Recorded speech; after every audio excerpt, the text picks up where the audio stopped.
أعوذ بالله من الشيطان الرجيم بسم الله الرحمن الرحيم اللهم لك الحمد حمدا كثيرا طيبا مباركا فيه. اللهم صل على محمد وعلى آل محمد كما صليت على إبراهيم وعلى آل إبراهيم إنك حميد مجيد، وبارك على محمد وعلى آل محمد كما باركت على إبراهيم وعلى آل إبراهيم إنك حميد مجيد. يا حي يا قيوم برحمتك أستغيث، أصلح للشان كله ولا تكلني إلى نفسي طرفة عين. اللهم اغفر للمسلمين والمسلمات والمؤمنين والمؤمنات والأحياء وبالأموات. اللهم إنا نسألك تعجيل عافيتك وصبرا على بليتك وخروجا من الدنيا إلى رحمتك. اللهم رب الناس أذهب البأس، اشف أنت الشافي لا شفاء إلا شفاؤك، شفاء لا يغادر سقما. اللهم ربنا الله الذي في السماء تقدس اسمك، أمرك في السماء والأرض كما رحمتك في السماء، فاجعل رحمتك في الأرض واغفر لنا حوبنا وخطايانا. أنت رب الطيبين، فأنزل رحمة من رحمتك وشفاء من شفائك على هذا الوجع فيبرأ. أستغفر الله ربي من كل ذنب أذنبته وأتوب إليه. بسم الله تربة وردنا بريقتنا بعزنا يشفايا سقيمنا بإذن ربنا. آمین یا رب العالمین۔ ہماری جو کلاس ہے آج، وہ آیت نمبر 47 سے شروع ہوگی، سورۃ الانفال کی۔ اس سے جو پچھلا ٹاپک تھا، کیونکہ پچھلے ہفتے ہم نے رمضان کلاس کی تھی، اس سے جو پچھلا جو ٹاپک اس کا چل رہا تھا وہ یہی چل رہا تھا کہ بدر کے اوپر جو مومنوں کے معاملات تھے اس کی ڈسکشن تھی۔ قافلہ ابو سفیان کو ہم نے ڈسکس کیا تھا پچھلی آیات میں، اور پھر ہم نے یہ دیکھا تھا کہ اللہ تعالیٰ نے یہ کہا تھا کہ بے شک ارادہ لڑائی کا نہیں ہے، لیکن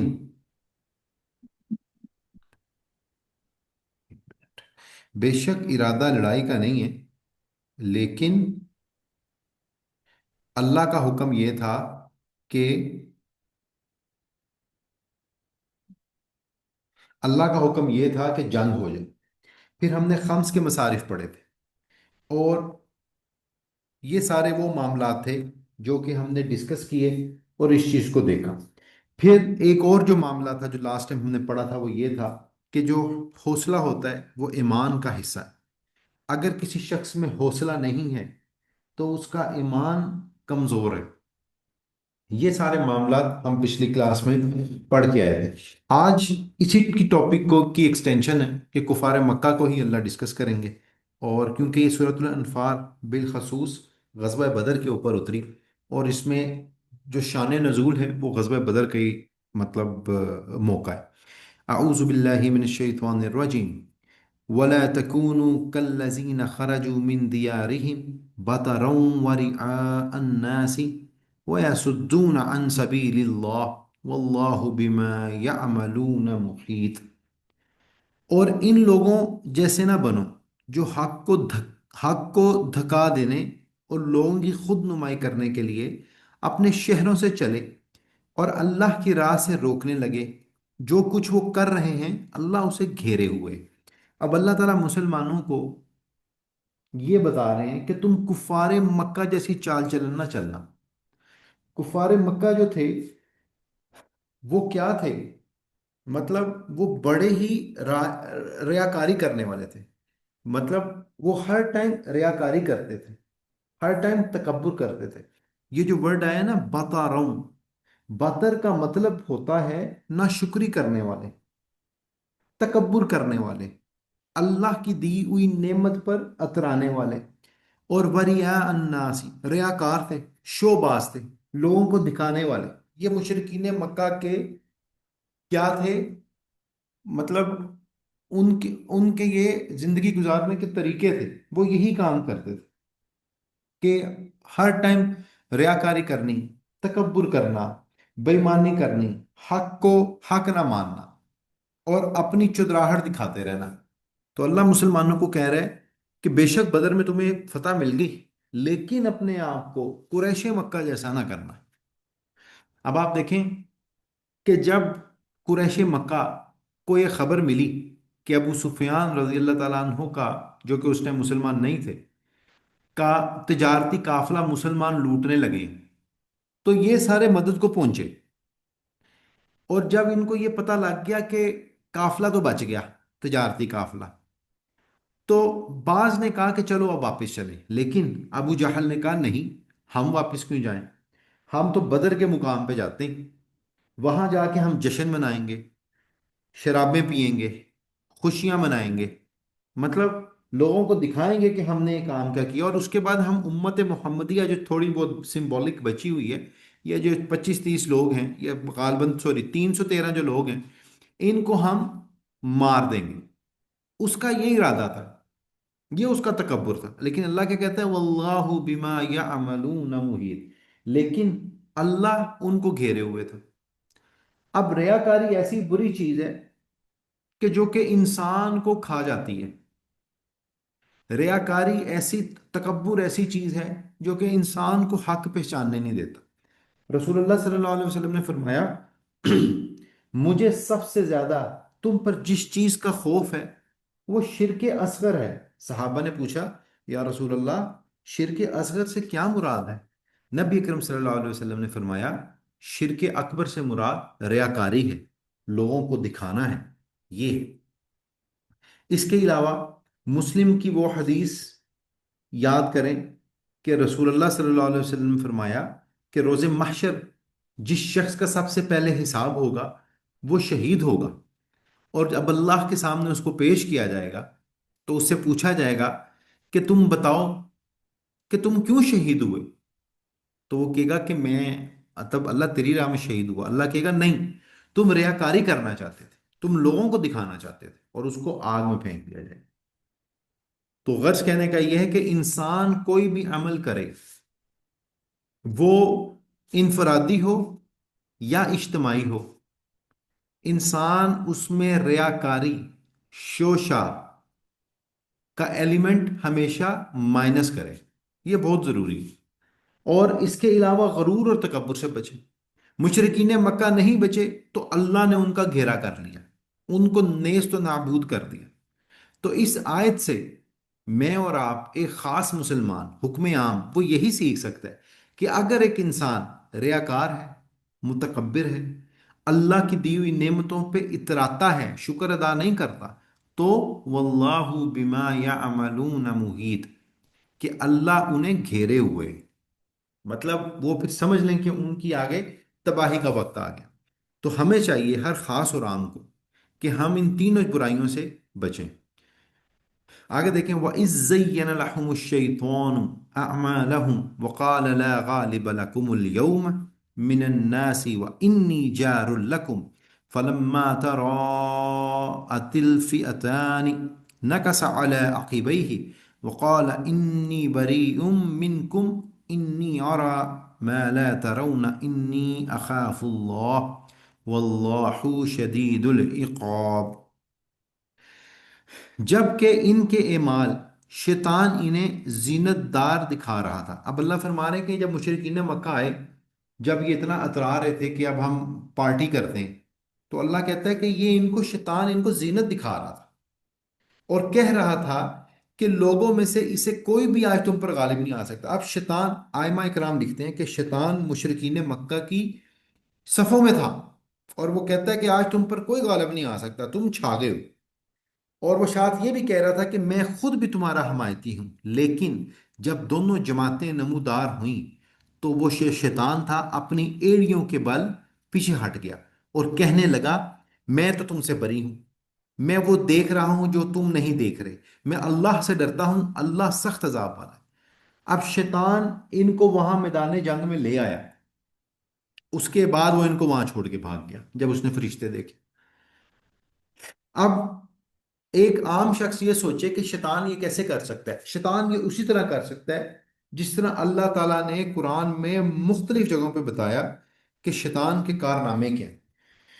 سورۃ الناس میں کیا آتا ہے؟ من شر الوسواس الخناس، کہ جو شیطان ہے یہ آپ کے دل میں وسوسے ڈالتا ہے، ٹھیک ہے، خناس پیدا کرتا ہے۔